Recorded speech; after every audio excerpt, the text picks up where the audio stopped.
All right, welcome back. We're in section 4.2 right now, where we're going to discover what makes up the atom, and how do we understand the subatomic particles in the atom. That'll lead us to the periodic table in the next chapter. I found some fun facts in your book about the atom.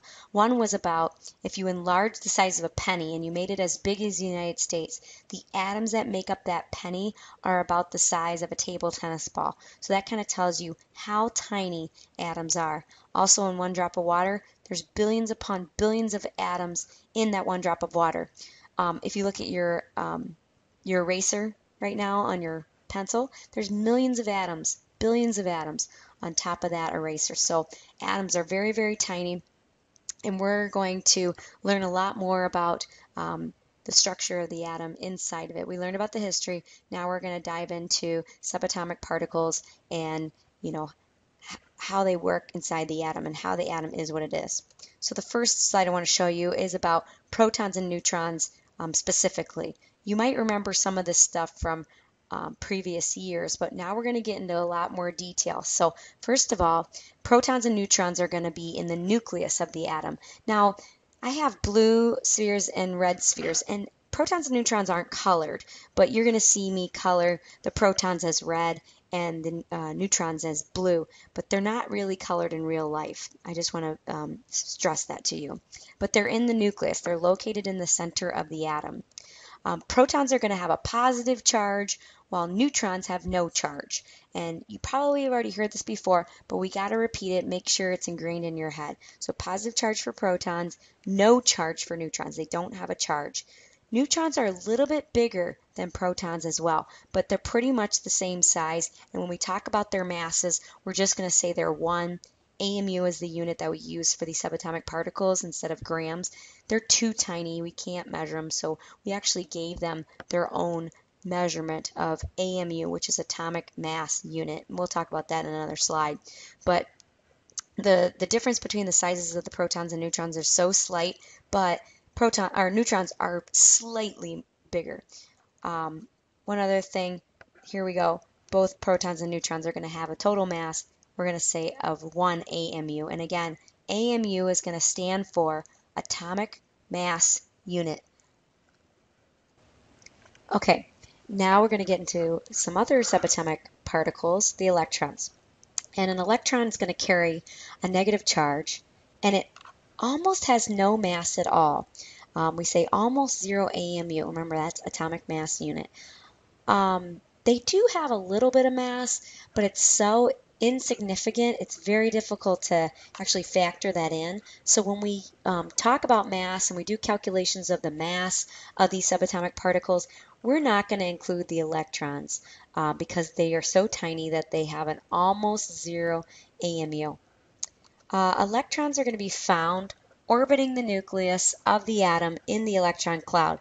Now this diagram, or this animation to the left of your screen right now, is a Bohr model, and that is actually not, you know this from the history section, that this is not the most recent depiction of the atom. Actually, the electrons are in an electron cloud, so they're going to be orbiting the nucleus. That's in both models, they both orbit the nucleus. Just to show you kind of what's going on, just to sum it all up, we got protons, which in my diagrams are the red ones. We have electrons that are going to be orbiting the nucleus. We have neutrons that in my diagrams they are blue in color, but they're not really blue in reality. And then the nucleus is going to be this whole thing in the center.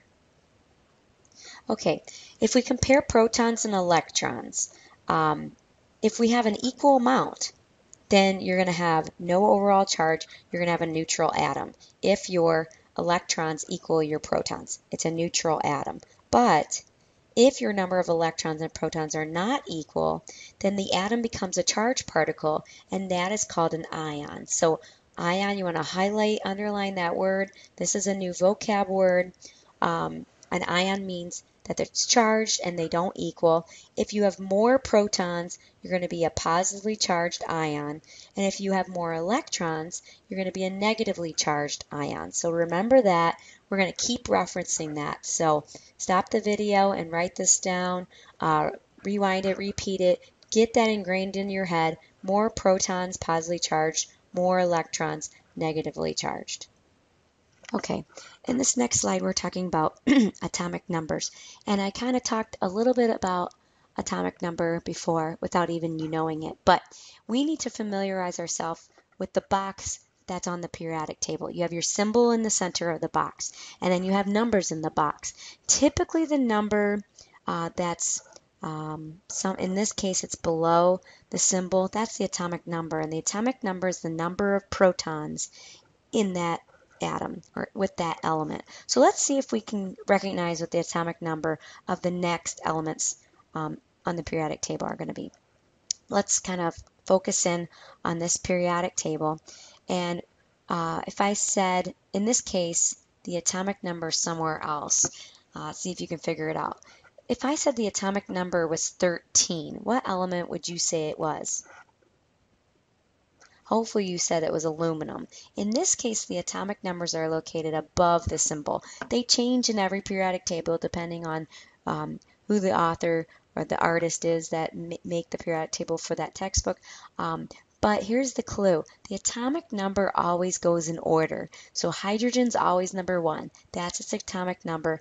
That tells us how many protons are in the nucleus. The atomic number for chlorine is 17. It's always going to be 17. So you can see that they're in order according to atomic number or their proton count. So 118, this is a very old periodic table because it stops at 106, but you know that 118 is way over here underneath radon. 118 is going to be the atomic number, and that's how many protons are in the nucleus. So if you were doing that atom model, you'd have to buy or create 118 protons. That's why for our atom models, we only really go up to number 20 because then it starts getting really big and it's hard to create. The atomic mass is something different. Remember, the atomic number is the number of protons. The atomic mass is going to be the total number of the protons plus the neutrons in an element's nucleus. So in this case, for this diagram, the atomic mass is above the symbol, 23. And what that means is if I were going to calculate how many protons and neutrons sodium would have, well, the atomic mass is 23 AMU, okay? And that number 11 is the atomic number. And remember, the atomic number is the protons. So if I take 23, which is the total mass of the nucleus, and I subtract 11, I'm going to get 12. So 12 would be the number of neutrons in the nucleus. And if I add 12 plus 11, I get a total mass of 23. Now let me repeat something from a couple slides before. Electrons are so tiny that we don't really consider them a part of the atomic mass calculation. Therefore, the other two things that are left are the protons and neutrons. So if I ask you, what is the total mass of the element or the atom of sodium, you're not even going to factor in the electrons. You're just going to say, all right, 11 protons plus 12 neutrons gives me 23 AMU, which is my total mass. Let's go back to that periodic table. You see, for example, carbon has a mass of 12.01. Now, I'm not going to get into why it's a decimal right now, but let's round it. Let's round it to 12. 12 AMU. If I said, if the atomic mass is 12 AMU for carbon, what is the number of neutrons? Well, look at the box for carbon. You got a lot of clues. If the total mass is 12 AMU, what's the 6 represent? Well, the 6 is the atomic number, and the atomic number is the number of protons.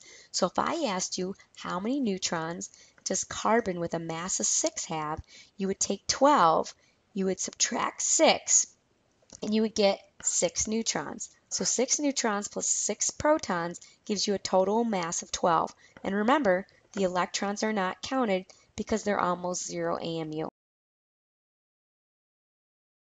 Brought to you by Elements, building your world one atom at a time.